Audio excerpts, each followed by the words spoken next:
ನಾನು ಅದರಲ್ಲೂ ಒಂದು ಆ ಮಾತನ್ನ ಹೇಳಿದ್ದೀನಿ, ಇಂಡಸ್ಟ್ರಿನ ಕಟ್ಕೊಡೋದಕ್ಕೆ ಹಿರಿಯರು ತುಂಬ ಕಷ್ಟಪಟ್ಟಿದ್ದಾರೆ. ಆ್ಯಂಡ್ ಸರ್ ಇವತ್ತು ಎಲ್ಲೋ ಒಂದು ಕಡೆ ನಮ್ಮ ರೆಸ್ಪಾನ್ಸಿಬಿಲಿಟಿ ಹೌದು ಅದು, ಬಿಕಾಸ್ ಇದೊಂದು ಪ್ಲ್ಯಾಟ್ಫಾರ್ಮ್ ಏನಿದೆ ಇದು ಓವರ್ ನೈಟ್ ಆಗಿರೋ ಪ್ಲ್ಯಾಟ್ಫಾರ್ಮ್ ಅಲ್ಲ. ಇದು ಸ್ಟೆಪ್ ಬೈ ಸ್ಟೆಪ್ ಏಜಸ್ಸಿಂದ ಮಾಡ್ತಾ ಮಾಡ್ತಾ ಮಾಡ್ತಾ ಇವತ್ತು ಸ್ಯಾಂಡಲ್ವುಡ್ ಅಂತ ನಾವು ಏನು ಹೇಳ್ತೀವಿ ಅಥವಾ ಕನ್ನಡ ಫಿಲ್ಮ್ ಇಂಡಸ್ಟ್ರಿ ಅಂತ ಏನು ಹೇಳ್ತೀವಿ ಅದೊಂದು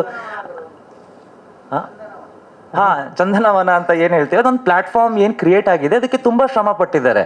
ಆ್ಯಂಡ್ ಇವತ್ತು ನಾವು ಆ ಒಂದು ಪೊಸಿಷನಲ್ಲಿ ಬಂದಾಗ ನನ್ನ ಪ್ರಕಾರ ಅದೊಂದು ರೆಸ್ಪಾನ್ಸಿಬಿಲಿಟಿನೇ. ಬಿಕಾಸ್ ನಾವು ಇವತ್ತು ಏನು ಕಟ್ಕೊಡ್ತೀವಿ ಅದು ನೆಕ್ಸ್ಟ್ ಜನ್ರೇಷನ್ಗೂ ಹಾಗೆ ಹೋಗುತ್ತೆ. ಇಫ್ ಇನ್ ಕೇಸ್ ಇಲ್ಲಿ ಏನಾದ್ರು ಡೌನ್ಫಾಲ್ ಇದ್ದಾಗ ಅದು ಹಾಗೆ ಕ್ಯಾರಿ ಆಗುತ್ತೆ.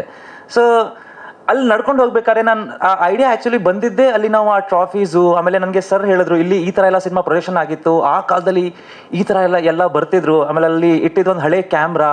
ಸೊ ನಾನು ಅದನ್ನು ನೋಡಬೇಕಾದ್ರೆ ಈ ಕ್ಯಾಮ್ರಾಯಿಂದ ಎಂತೆಂಥ ಆರ್ಟಿಸ್ಟ್ನ ಇಲ್ಲಿ ನೋಡಿದ್ದಾರೆ ಅನ್ನೋ ಒಂದು ಫೀಲು, ಅಥವಾ ಈ ಕ್ಯಾಮ್ರಾ ಲೆನ್ಸು ಎಷ್ಟು ಜನ ದೊಡ್ಡ ಪರ್ಫಾರ್ಮೆನ್ಸು ಎಂತೆಂಥ ಪರ್ಫಾರ್ಮೆನ್ಸ್ ನೋಡಿದೆ ಈ ಕ್ಯಾಮ್ರಾ, ಇದೆಲ್ಲ ಬಂದಾಗ ಎಲ್ಲ ಪ್ರಾಬ್ಲಮ್ಸ್ ಬಗ್ಗೆನೇ ಮಾತಾಡ್ತಿದ್ರು. ಅಟ್ಲೀಸ್ಟ್ ಒಂದು ಇನಿಷಿಯಲಿ ನಾವೇನಾದರೂ ಸ್ಟಾರ್ಟ್ ಮಾಡೋಣ ಅಂತ ಅನಿಸಿತ್ತು.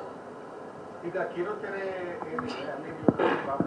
ನಿಮ್ಮ ಪ್ರೀವಿಯಸ್ ಸಿನಿಮಾದಲ್ಲಿ ಹೆಲ್ಪ್ ಆಗಿದ್ದಾರೆ ಸರ್? ಖಂಡಿತವಾಗ್ಲೂ ರೀಚ್ ಮಾಡಿಸೋದಕ್ಕೆ, ಬಿಕಾಸ್ ಯಾವುದೇ ಒಂದು ಪ್ರಾಡಕ್ಟ್ ಮಾಡಿದ್ರೆ ಅದು ರೀಚ್ ಆಗೋದು ತುಂಬ ಇಂಪಾರ್ಟೆಂಟು. ಆಮೇಲೆ ರೀಚು ಪಾಪ್ಯುಲಾರಿಟಿ ಮೇಲೆ ಡಿಪೆಂಡ್ ಆಗೇ ಆಗುತ್ತೆ. ಬಿಕಾಸ್ ನೀವು ಇನ್ಸ್ಟಾಗ್ರಾಮ್ ಅಥವಾ ಯಾವುದೇ ಸೋಷಿಯಲ್ ಮೀಡಿಯಾ ಪ್ಲಾಟ್ಫಾರ್ಮ್ ಓಪನ್ ಮಾಡಿದಾಗ ಸಾವಿರಾರು ಪೋಸ್ಟ್ ನೋಡ್ತೀರಾ, ಬಟ್ ಆದರೂ ಯಾವುದೋ ಒಂದು ಪೋಸ್ಟ್ ಕ್ಲಿಕ್ ಮಾಡಬೇಕು ಅಂದರೆ ಏನೋ ಒಂದು ಕನೆಕ್ಷನ್ ಇರಬೇಕು ಆ ಪೋಸ್ಟಲ್ಲಿ ಬರೋ ವ್ಯಕ್ತಿಗೂ ಮತ್ತು ಆ ಆಡಿಯನ್ಸ್ಗೂ.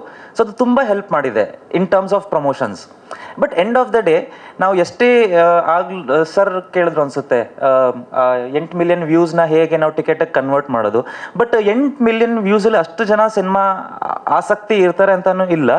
ಅವರು ಎಷ್ಟೇ ನಮಗೆ ಹತ್ರ ಆದ್ರೂ ಅವರು ಇಂಡಿವಿಜುವಲಿ ಡಿಸೈಡ್ ಮಾಡ್ತಾರೆ ಅದು ಅವ್ರಿಗೆ ಎಷ್ಟು ಹತ್ರ ಆಗೋ ಸಿನಿಮಾ ಅಂತ. May be just because they know us ಅವರು ಕ್ಲಿಕ್ ಮಾಡಿ ಅದನ್ನು ನೋಡ್ಬೋದು, ಅದರಲ್ಲಿ ಏನು ವಿಷಯ ಇದೆ ಅಂತ ನೋಡ್ಬೋದು. ಬಟ್ ದುಡ್ಡು ಕೊಟ್ಟು ಟಿಕೆಟ್ ತಗೊಂಡು ನಮ್ಮನ್ನ ನೋಡಬೇಕು ಅಂದಾಗ ನನ್ಗಿಂತ ಸಿನಿಮಾದಲ್ಲಿ ವಿಷಯ ಇರಬೇಕು. ಸೊ ಆದಷ್ಟು ನಾವು ಎಲ್ಲ ಕಾನ್ಸಂಟ್ರೇಷನ್ನು ಆ ಸಿನಿಮಾಗೆ ಅದಕ್ಕೆ ಹಾಕಿದ್ದೀವಿ. ನಾಳೆ ದಿನ ಸಿನಿಮಾ ನೋಡಿದಾಗ ಮನಸ್ಪೂರ್ವಕವಾಗಿ ಅವ್ರಿಗೆ ಇಷ್ಟ ಆಗಿ ಅವರು ಥಿಯೇಟರ್ಗೆ ಬರಲಿ ಅನ್ನೋ ಥರ.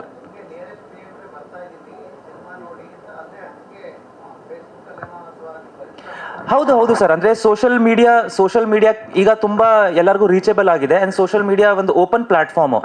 ಸೊ ಆದಷ್ಟು ಅಲ್ಲೂ ಒಂದಷ್ಟು ಟ್ರೈ ಮಾಡ್ತಾ ಇದ್ದೀವಿ. ಈಗ ನಾವು ಫಸ್ಟ್ ಸ್ಕೈ ಡೈವಿಂಗ್ ಏನು ಮಾಡಿದ್ವಿ, ಸಿನಿಮಾಗೂ ಸ್ಕೈ ಡೈವಿಂಗು ಯಾವುದೇ ರೀತಿ ಸಂಬಂಧ ಇಲ್ಲ. ಬಟ್ ಯಾಕೆ ಮಾಡಿದ್ವು ಅಂದರೆ ಅಟೆನ್ಷನ್ ಗ್ರಾಬಿಂಗ್. ಸೊ ಫಸ್ಟ್ ಕೇಳ್ತಾ ಇರೋದು ನೀವು ಆ ವಿಡಿಯೋದಲ್ಲೇ ಹಾಕಬೇಕಿತ್ತು ಅಂತನಾ?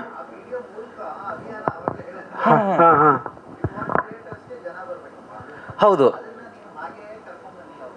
ಹಂಗೆ ಹೌದು. ಇಲ್ಲ ಸರ್, ಅದೇ ಬೇರೆ ಬೇರೆ ರೀತಿ ಒಂದಷ್ಟು ಕ್ಯಾಂಪೇನ್ಸ್ ಅನ್ಕೊಂಡಿದ್ದೀವಿ. ಬಟ್ ಆ ಒಂದು ಕ್ಯಾಂಪೇನ್ನ ನಾವು ಖಂಡಿತವಾಗ್ಲೂ ಬರೀ ನಮ್ಮ ಸಿನಿಮಾಗೆ ಅಂತ ಅಲ್ಲ, ಒಂದು ಜನರಲೈಸ್ ಆಗೇ ಮಾಡಿದ್ದು. ಅಂದರೆ ಎಲ್ಲ cinema end of the day ನಾವು ಎಲ್ಲ ಒಂದೇ ಅಂತ ನಾವು ಹೇಳ್ತೀವಲ್ಲ. Thank you sir.